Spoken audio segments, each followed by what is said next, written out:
Good morning. Good morning. Grace to you, peace to you, welcome to you. Thank you all for being here. And we hope that there is something that we will do, something that is said, something that is shared that will be the blessing, the exact blessing that you need. That is us trusting in the work of the Spirit of life and love in our world. So welcome to you. I call your attention to different announcements and different things that are going on in our church. Please continue to lift up the work of our church and the leadership of our church in prayer. I want to also announce a couple of things that happened late in the week. Ralph and Sherry Radcliffe, they had a dear friend that died late in the week, so please keep them in your prayers. We would appreciate that, and of course, thinking of you cards. And also John Pape. John Pape had been fighting and resisting death for a long time. And finally, he rests in peace. And so Linda, with tears and yet also with relief, is able to say that John has died and is passed on, and she celebrates his life, and we will all get a chance to celebrate with her.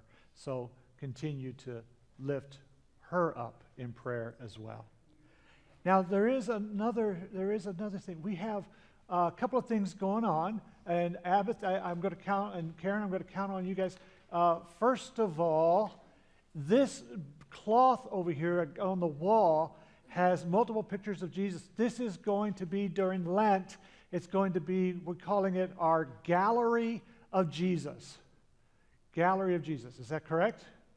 And so as you are paying attention and being mindful during Lent, or these seasons, or these weeks leading up to Easter, if you come across Jesus, some portrayal of Jesus in our culture, feel free to print it out, write it up, whatever, and put it on the Gallery of Jesus so that we can all share that together. It can be serious, it can be funny, it can be whatever kind of flips your gizzard, okay? That's kind of a southern term, okay? And so that's the Gallery of Jesus. It seems to me, Abbott, there was something else what else? Oh, good. Oh, thank goodness you got it. Okay.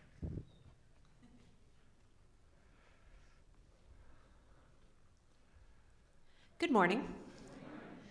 Would you like to take the Ark of the Covenant home with you today? Let me back up a little bit. This is part celebration. I want to lift up Tony and Joe and Jean, who were here with me yesterday for cave clean out. They did awesome work. We got a lot done in a very short time with a short amount of people. And part of the joy of cleaning out deep storage like our cave, which is underneath the education building, is you find long lost treasures. And one of the things we found is something we used to use in one of our Bible schools probably 2 decades ago that we used for the Ark of the Covenant. It's a tall cabinet workbench. It's really sturdy, it's really nice, but we don't need it anymore. So we left it out in front of the staircase that's going up on the north side of the education building, kind of on the playground side. It's sitting out there. We will say it's first come, first serve. It's bright purple. It's nice. But it is perfect if you don't care about the fact that it's bright purple. It is really sturdy, and it's good storage for maybe tools in your garage or out in your shed. Like I said, if you don't mind that it's purple and multicolored tissue paper all over it. So if you would like to take home the Ark of the Covenant, we would love for you to get it off our hands. It's pretty big and heavy and solid. It's good work. All right. What else did we leave out there? Oh, yes, there's also a pair of stilts.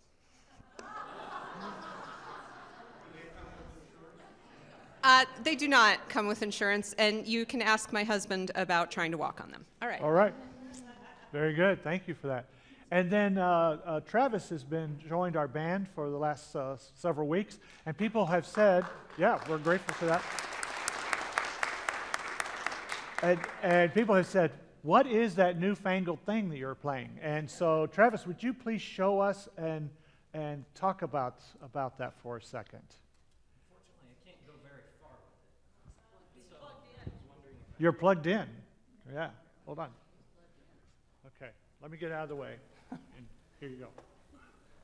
Hey everyone. I'm Travis, and this is officially called a Roland AX Synth. Now, Roland is a keyboard company, and my personal favorite keyboard company that makes fine electronic pianos. So this is essentially a 66-key electronic piano that you can wear around your around your back, or like a guitar. So what I like to call it is a keytar. So it's a keyboard guitar. It has a lot of different sounds on it. I mostly use it for an organ sound, so something like this. It has other piano sounds on it as well. My personal favorite when I'm at home and when I'm definitely not using it here is a lead guitar sound, so I can actually pretend like I'm playing guitar. So that's this instrument. If you have any other questions, I'm happy to answer them, so just come visit. Okay, thank you.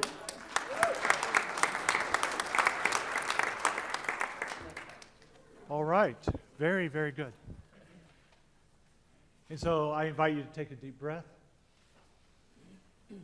Know that you are loved. No matter who you are or where you are on life's journey, you are welcome here. So indeed, welcome.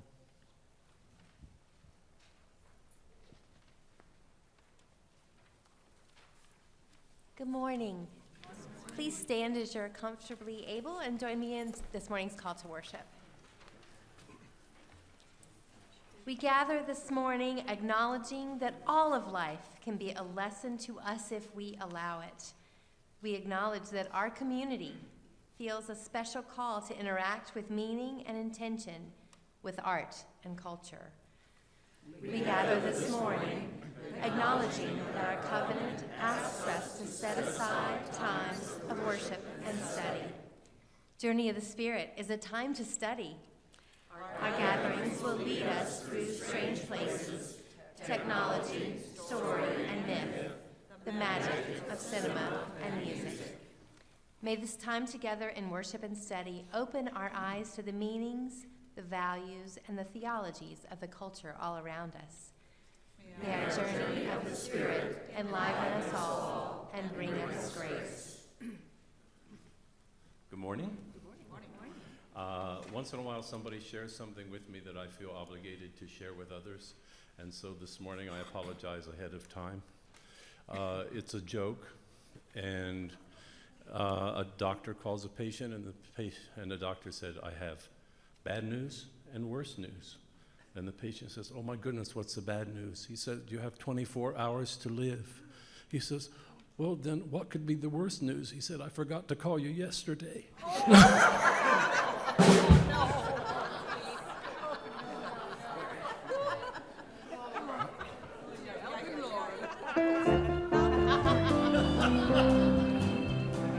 Come and sit together in a circle of friends. Be at home, be at peace, be at rest.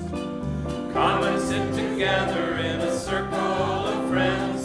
Sitting in a circle is best. Laugh, cry, live, die, hello, goodbye, and God makes us a circle of friends. Once when it was night and he sat with them at supper, he told them that this feast was the beginning and the end, and he made the bread his body, and he made the wine his blood, and he gave them in their circle of friends.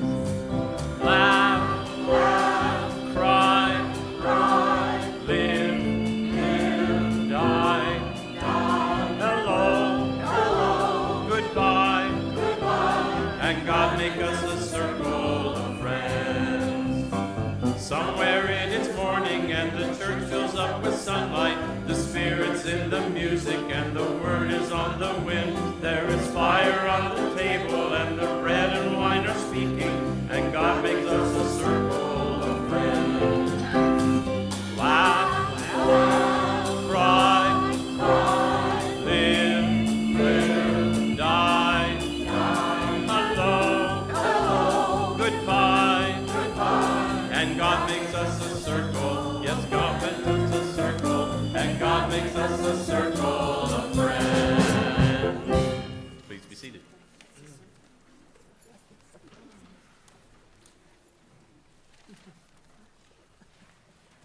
Sorry, I left off the end of that song.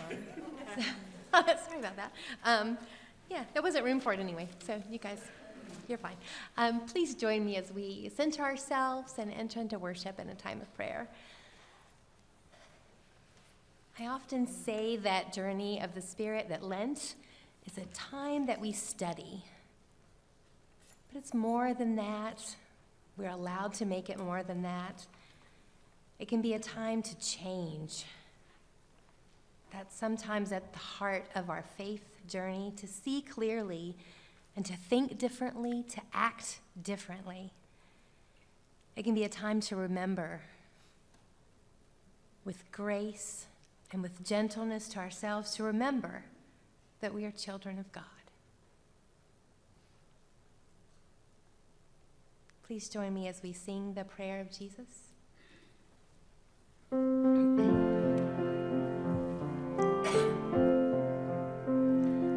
Our Creator in heaven, our Creator in heaven, hallowed be your name. Hallowed be your name. Your kingdom come. Your kingdom come. Your will be done. Your will be done. On earth as in heaven. On earth as in heaven. Give us today our daily bread. Give us today our daily bread. Forgive us our trespasses. Forgive us our trespasses. As we forgive those. As we forgive those. Who trespass against us. Who trespass against us. Save us from the time of trial. Save us from the time of trial. And deliver us. And deliver us. From evil. From evil. For the kingdom, the power, and the glory are yours. The kingdom, the power, and the glory are yours. Now and forever. Now and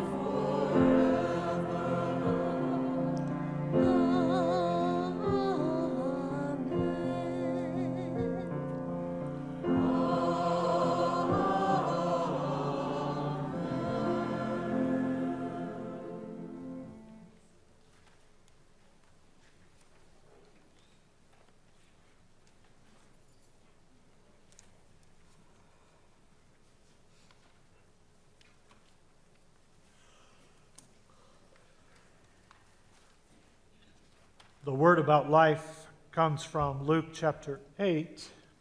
It is one of the miracle stories that we are familiar with, and the tendency is, because we are so familiar with it, is often to turn off and only half listen. And I encourage you to be aware of that and try not to do that. I've proposed for a long time that Shadow Rock is a Christian fellowship defined by Jesus, but not confined by Jesus. So over the years, the Word About Life has come to us from secular readings as well as readings from other world religions in addition to the Bible. And there is great freedom in being human and great freedom in being a progressive Christian. And this freedom also allows us to circle back around from time to time to revisit the central personality and story of our faith. And this is what we are doing in this time of Lent through our study with Journey of the Spirit. Today's Word About Life comes from Luke's radical good news of God's power and God's love. The main themes moving through this story that I want you to listen for are: one, there is power in our words and in our story, individually and as a community. Two, inclusion of the other is the right thing to do. No matter who you are or where you are on life's journey, you are welcome here, no matter how messy it gets. And it gets messy. And three, God's intention for all people and all creation is health and wholeness. According to Luke, if your view of Jesus does not include power, if it does not include healing, if it does not include inclusion, then you really do not know the Jesus of the Christian tradition. So let's read the Word About Life. Then they, Jesus and the disciples, arrived at the country of Gerasenes, which is opposite Galilee, in an area of 10 cities known as the Decapolis, and this area was the furthest, most eastern boundary of the Roman Empire, and most of these cities were mostly influenced by Greek and Roman culture. As he stepped out on land, a man of the city who had demons met him. For a long time he had worn no clothes, and he did not live in a house, but in and among the tombs. And when he saw Jesus, he fell down before him and shouted at the top of his voice, "What have you to do with me, Jesus, Son of the God, Most High God? I beg you, do not torment me." For Jesus had commanded the unclean spirit to come out of the man. For many times it had seized him. He was kept under guard and bound with chains and shackles, but he would break the bonds and be driven by the demon into the wilds. Jesus then asked him, "What is your name?" He said, "Legion," for many demons had entered him. A legion is a Roman army unit of about 5,000 to 6,000 men. And the name is a metaphor, not a literal number, which speaks of the scale of the possession. And also, I do not think it's an accident that the name of an occupying, life-destroying evil is named after an occupying, life-destroying government. The readers of this story, the hearers of this story, they would make that connection. Legion begged him not to order them to go back into the abyss. In the worldview of that time, there are layers of seen and unseen layers of the world, spiritual and physical. And the abyss is a reference to a worldview where these several seen and unseen layers of reality, one of which is the abyss, was the place where disobedient spirits were imprisoned. Now there on the hillside, a large herd of swine was feeding, and the demons begged Jesus to let them enter these rather than go into the abyss. After all, for a Jew who is telling the story, perhaps, and hearing the story, swine had no value. To a Jewish Christian audience, they would be delighted and would find it quite funny. So he gave the demons permission. Again, Jesus has the authority in every level of the seen and unseen world. Then the demons came out of the man and entered the swine, thinking they were safe. But even the pigs could not stand the suffering of such a possession.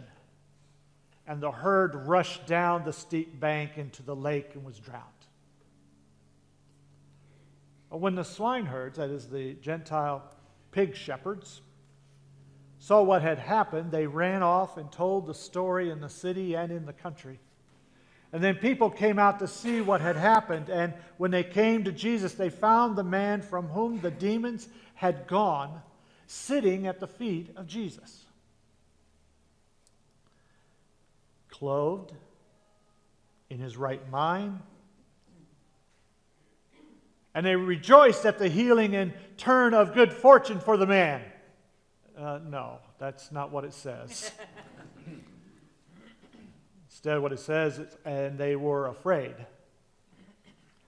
Those who had seen it told everyone else how the one who had been possessed by demons had been healed. Then all the people of the surrounding country of the Gerasenes asked Jesus not to stay, but to leave them, for they were seized with great fear.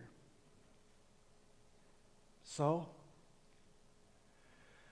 Jesus took a deep breath, and he sighed, and he got into the boat, and he returned back across the lake to Galilee. The man whom the demons had gone begged that he might be with him. He might stay with Jesus, but Jesus sent him away, saying, "Return to your home and declare how much God has done for you." So the man made whole went away, proclaiming throughout the city how much Jesus had done for him. Please pray with me.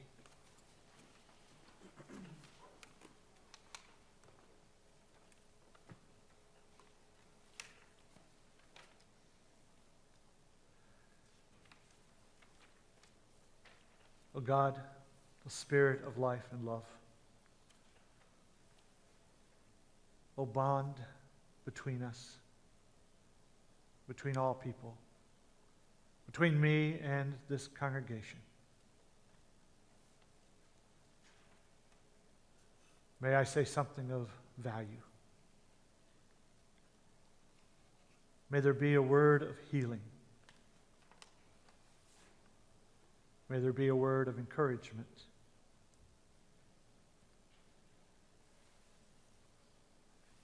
I trust you will do your work among us. Amen. So Peg and I, one time we were driving down a country road, and we weren't talking. We weren't talking because we had a discussion. And the discussion led to an argument. And she was being very stubborn and would not concede that I was right.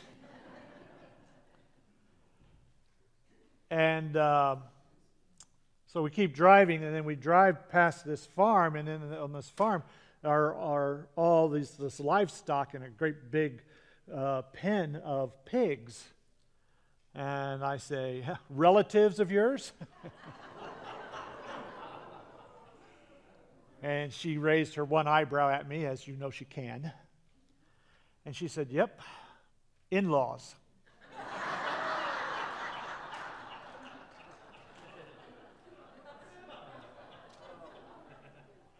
All right. I share that joke with you. It has nothing to do with the sermon, except it makes a reference to pigs. But in this story from Luke, please note the contrast and the movement of the story.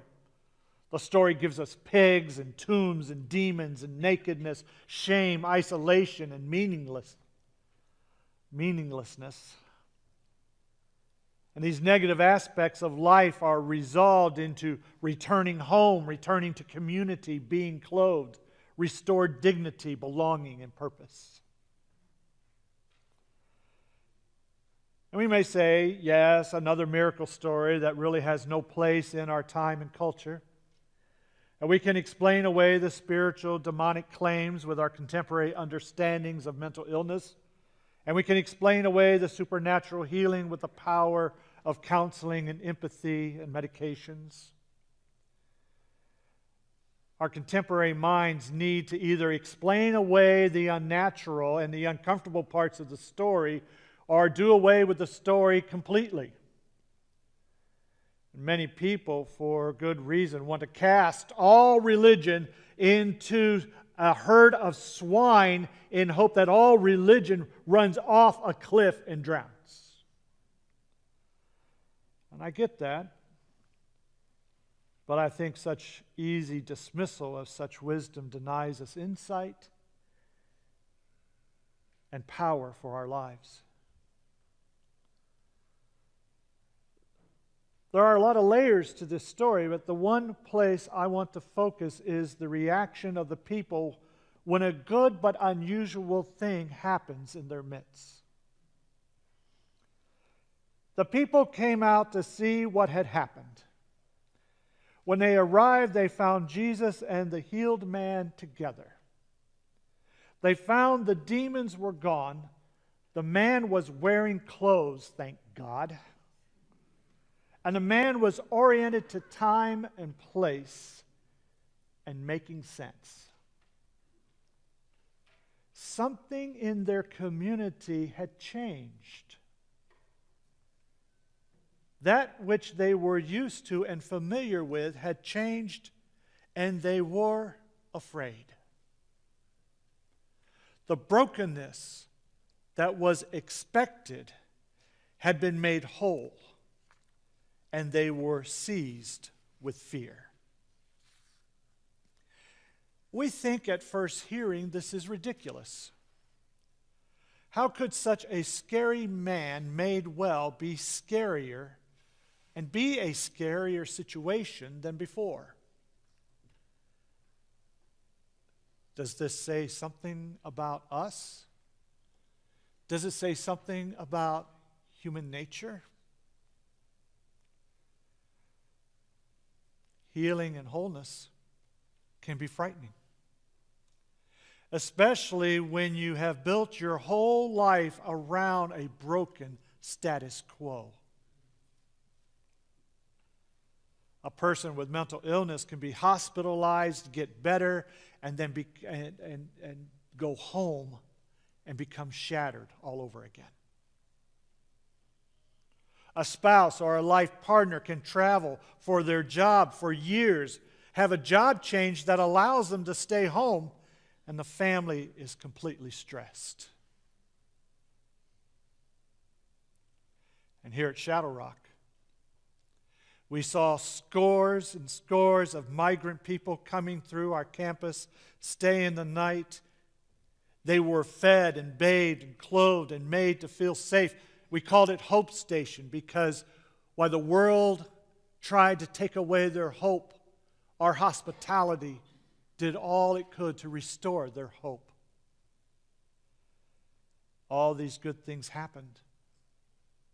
And yet, there was among us still some of us seized with fear. Bringing equality to women, people of color, LGBTQ and A persons sounds like a good thing. But for many people, they are still afraid. The name of the demon that keeps us afraid is Legion. It is evil that is embedded in unjust laws and systems and institutions. The first time I stood outside the Immigration and Custom Enforcement Office on Central Avenue, I felt intimidated by the size of the building, the security guards with their guns, the gates, the fences, the security cameras. I felt intimidated by the signs of no trespassing and the symbols of national power. The demons were legion. It is fear embedded in our own unredeemed and broken parts of ourselves that keep us from claiming the power we have as children of light and children of love. The name of this brokenness within each of us is legion. I speak metaphorically, of course, regardless of it being the devil trying to get in or trying to get out. What we see in this story is that the first step is to claim the power to create a new reality through our word. Reverend Norm from the Center of Spiritual Living in Colorado Springs visited with us last Sunday, and he said to a small group of us that when it comes to Shadow Rock, we can either keep living our old story about the past that we tell ourselves, or we can make a new life by telling a new story about who we are and where we are going. Jesus told a new story about this man. I can imagine him on the other side of the Lake of Galilee before he got into the boat, saying to the disciples, "We're going to go over to where all the Gentiles are. There's someone there I want you to meet." Already internally to himself and planting the seeds of wholeness and a new reality. And so, Jesus was speaking into existence a new story about this man and the world he lived in. Jesus was speaking into existence what was possible and then living in it as if it already was a reality. And then it became real. Some people understood, and some remained afraid. The second step for defeating the demon, whose name is Legion, is to know its name. This is not so unusual. Part of the power of a recovery program is to admit powerlessness and that your life is unmanageable or out of control. This is naming the demon, and such naming begins to empower a person to get well. Admitting there is a problem is essential to solving the problem. The man whose life was changed for the good, he wanted to live in that moment forever. And I get that. We have those moments when everything is right with us, right with our loved ones, and right with the world. The sun is shining, the breeze is perfect, and the lemonade is not too sweet nor too tart. I had a few times in my life when I was really sick, and after my body turned it around, I returned to wholeness. I felt really good, and I was aware that I felt good. I would love to stay at the feet of that moment forever, but I cannot.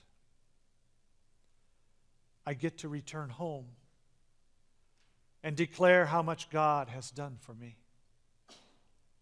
This man healed by Jesus was not so much turned away as he was turned loose. Return home and declare how much God has done for you. I hope he remembered. I hope he was able to keep his enthusiasm. I hope he did not let the fear of others shut him down. He was told by Jesus to declare to the Gentiles, inclusion, hear it, how much the God of the Jews had done for him. And the last sentence gives us an interesting twist. He was told to speak about God, but the last sentence says, so he went away proclaiming throughout the city how much Jesus had done for him. The writer leaves it to the reader and the hearer of the word about life to work this out. Go tell about God, but he told about Jesus. Is Jesus God? Or was this man's experience of the holy and healing and love, acceptance, most profound through his encounter with Jesus? The writer leaves it open because the writer knows that God shows up in the most unexpected places and in the most surprising ways.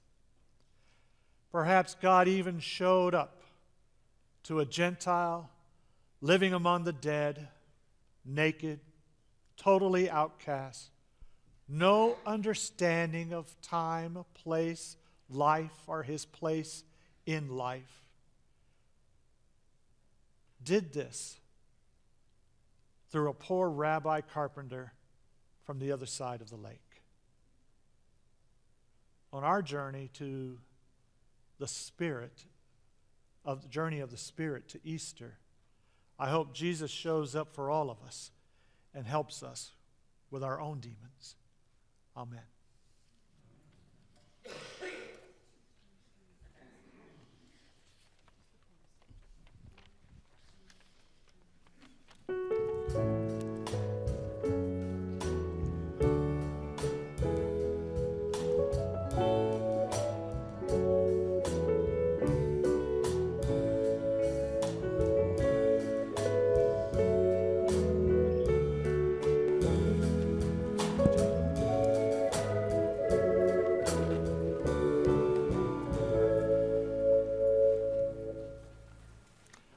Good morning.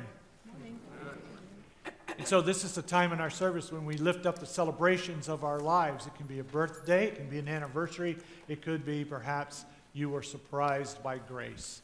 If so, I invite you to stand, let an usher come to you with a microphone so that we can all share it. And so, are you gonna beat me too? Okay, go ahead. Okay.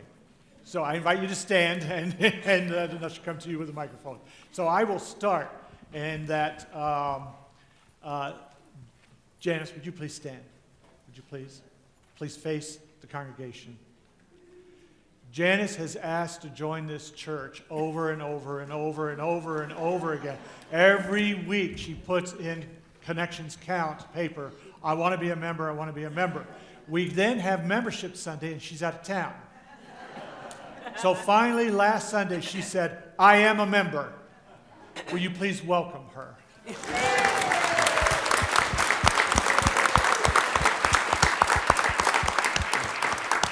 That was the surprise. That was it. That was it. All right. Very good. Oh, you got something. Okay. Yeah. Okay, I'll try to say this without crying. That sermon was amazing, and it took me back to when my son was new in recovery, a different church we were going to, and I won't name it, and he wanted to be on a committee. And the pastor was very supportive. And my son had 6 months sobriety or so, but the board decided he didn't have enough sobriety to be on a committee because they were still filled with fear because of my son's struggle with addiction. And when he went into that today, it was like, oh my goodness. And then today I got a text from one of Brett's buddies that lives in Minnesota, and he's in town, and he always calls me Ma. Hey, Ma, when are we going to have coffee? And that fear came back in my head. I'm like, oh my God, is Buddy sober? And then I thought, oh my God, I have to meet him for coffee. I love this kid. So that's so true. Anyways, and along those lines, tomorrow night, if anyone, friends or families of addicted loved ones, I'm having a wonderful guest speaker tomorrow night, 7 o'clock, our regular Monday night meeting. And thank you. I hope I made sense. Yeah, I think you're okay. Gene. I'm Gene McWhorter, and Cindy and I went to our college's 50-year renewal a couple weekends ago and renewed some old friendships. And we were blessed yesterday to have our friend Roberto and his husband Steve join us for light refreshments late in the afternoon. And they live in Claremont, California. And we were talking about the Claremont colleges and how many of you have connections with the Claremont colleges through the seminary. And he said, we started talking about our religions. And he was raised Catholic, but he can't go to the Catholic church. So he started going to this really good Episcopal church. And then when he found out that we went to Shadow Rock, he goes, oh, you must know that once a month I go to the UCC church in Claremont for the life. Yeah. So that was a blessing to hear yesterday. Amen. It was good. Amen. Thank you. All right. Bert. I'm Bert Ruby. The flowers on the communion table today are for our daughter who lives in Massachusetts and will be 50 years old this week. So her name is Tracy Walker. Thank you. Happy birthday. I'm Bert O'Neill, the other Bert. And I'm celebrating, first of all, that my great-grandson James is with me. And second of all, that yesterday I celebrated the 40th anniversary of my 39th birthday. Wonderful. Happy birthday. All right. Good. Guy. I'm Guy Nicholson. I had the good fortune, I know many of you have done this, to take some immigrants to the airport last Sunday night late that slipped into Monday morning. And I just wanted to tell you that the TSA, they couldn't have been more professional, more sensitive, and treated the two people that I had with such dignity. It was a moment of great joy and blessing for me. Oh, good. I'm glad you lifted that up. That was good. Thank you. Alison. Good morning. I've got a couple of races. First of all, I was raised 69 years ago to have a sister to whom I'm very close, and so today is her birthday. And so that's one grace. And another grace is Phil's tree has overproduced this year. And because it overproduced, we have 2 split branches. And Carolyn picked all the lemons off those 2 branches. And many of them are in the trunk of the car with bags. And the trunk is propped up. So we would really like that trunk emptied by the time we leave today.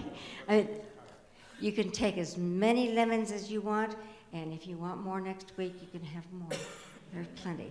And then the last time we helped with Coffee Chat, Ken had said that there would be lemon bars, and there weren't. But today, Carolyn has graced us with using Phil's recipe to give us some wonderful lemon bars for Coffee Chat. So please come and enjoy them.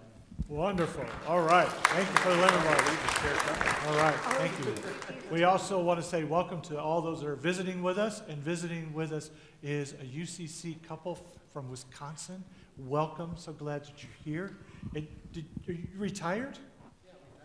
Oh, so my job is safe. All right. Very good. Thank you. All right. Thank you. Hi everyone, my name is Hubert and I have a very self-serving celebration. I got tickets to go to watch the Indian Well tournaments, the most likely for Serena to play, so wish me luck. I just want to see her. She is my favorite athlete of all time and I'll be seeing her on next Saturday, so I'm very excited. Yes, all right. Wonderful. Okay, who else has a microphone here? Anybody here?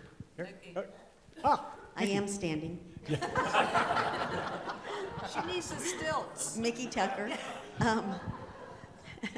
March is full of birthdays for us, but the most important ones are our son-in-law Brian had a birthday on March 1st. Mine is March 13th, which is this Wednesday. And Emily's is March 30th, and she will turn 29. And I will be 69. Happy birthday. Okay, wonderful. Yeah.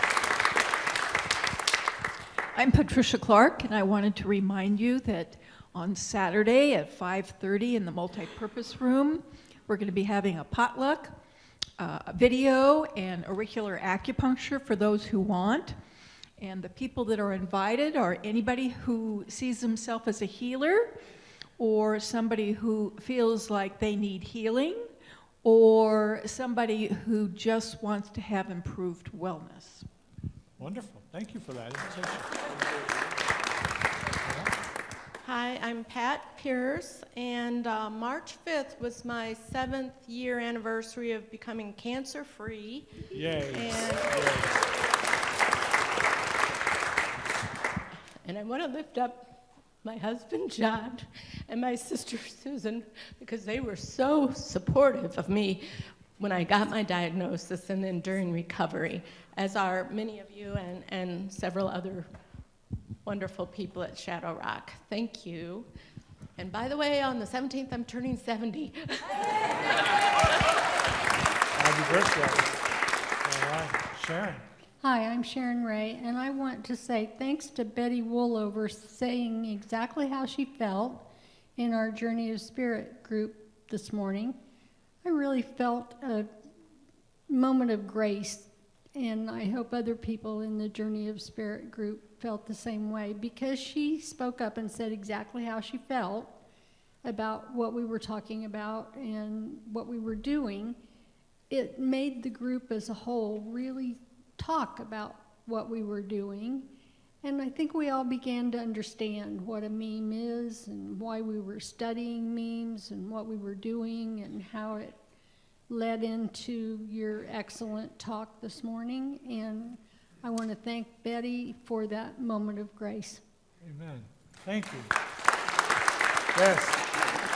As Judy Adams said several years ago, when you put the education, spiritual formation time together with the worship experience and with coffee chat, there's value in the bundle. There's value in the bundle.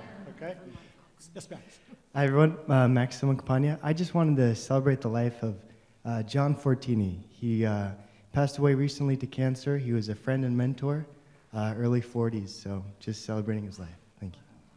And we'll think of you. We'll add our prayers to yours. DC Davis. I just wanted to let you know why Monet hasn't been around a little bit this week and stuff. She went over to San Diego. Her mom has gone into the hospital a couple times. She's still in the hospital right now, and we don't know when she'll be back yet. Okay. DC, thanks for sharing so we can be thinking of all of you. Thank you for that. Okay. All right. Forrest. I am Forrest, and I shall be 74 on Friday. Hey. I'm June Miner, and my sister Sharon, here in the choir, singing with us this week, is here from Connecticut, getting out of the snow that is right next to the ocean, and it's how many inches deep? 4, it will? Well, probably 4 last time. Yeah. Not much. But when it snows by the ocean, it usually melts the next day, but doesn't always. Well, thanks for being here. Yes, Kathy. Hi, I'm Kathy Mickelson. I just want to lift up my friend Margie Stahl, who passed away a week ago. She died of cancer that she found out she had 2 weeks before that. So it was very quick, and she was a wonderful grandmother to a 7-year-old girl and a set of girl twins that were a year old. She took care of them. So today I want to lift her up, and I also want to just remind all the grandmas and grandpas out there how important you are to your grandchildren and embrace each moment. Amen. All right. Irene, yes. I just have a request, actually. At the Keystones meeting, we were all introduced to a group called U.S. Vets, which has purchased or has been given a hotel down off of Grant Avenue, and that they're desperately in need of things like beds. So I have 2 excellent twin beds in perfect condition that I would love to give to them. Problem is, none of the vets have cars, so they had no way to come and get them. So Jim, sitting in the back in the choir, got asked this morning if he would drive, if we could find some people to take the beds and bring them out to the truck. There are vets who will empty the truck down at the center, but I'd very much appreciate if somebody would like to volunteer and coordinate picking up the beds. I'll have them ready.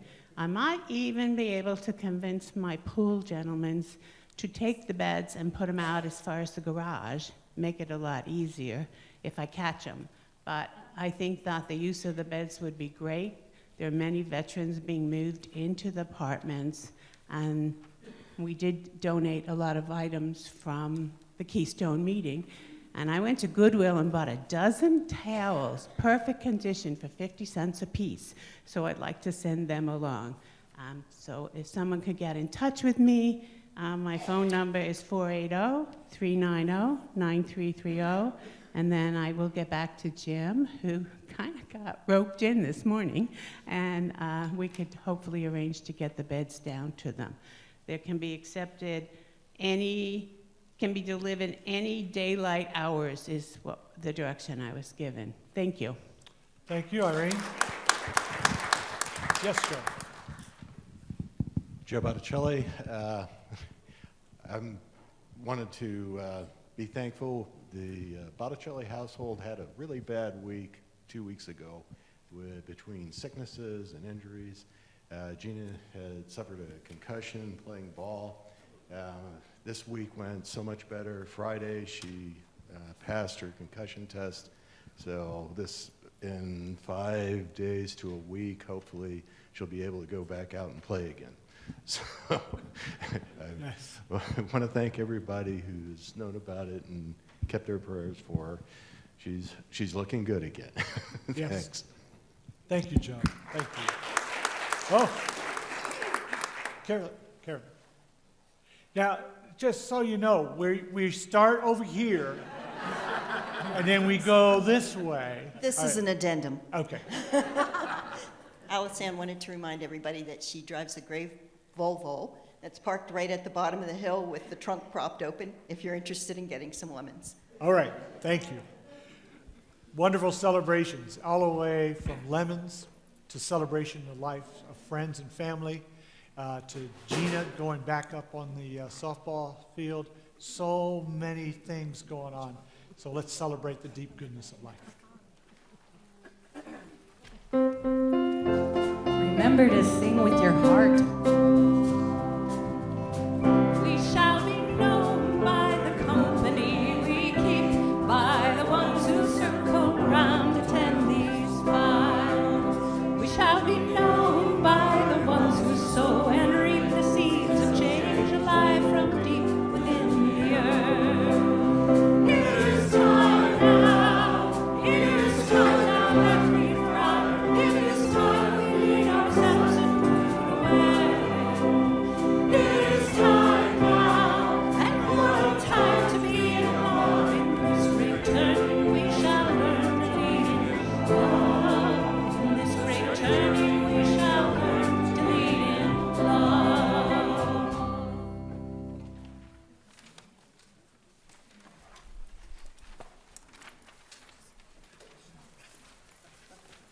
Our celebration continues in gratitude. Hear this invitation to compassion and generosity of spirit.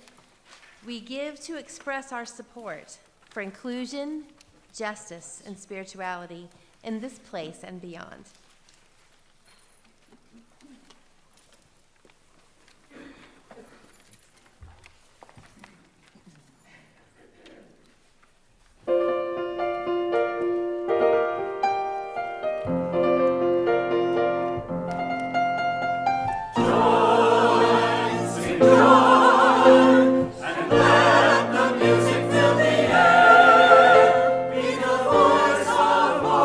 Rejoice in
Please stand if you are comfortably able and join me in the words for mission.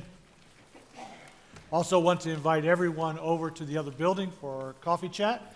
Hope that everyone goes over there so our celebration of life and each other and the love of God can continue. With faith in the creative powers of life, with hope for the future of life in this world, with love for all who share this life with us, let us go forward together in peace to continue lives of grace-filled service. Say it like you mean it. These are the times. We are the people. All of creation is blessed. May we love all and serve all. May God be with you. And also with you. Amen.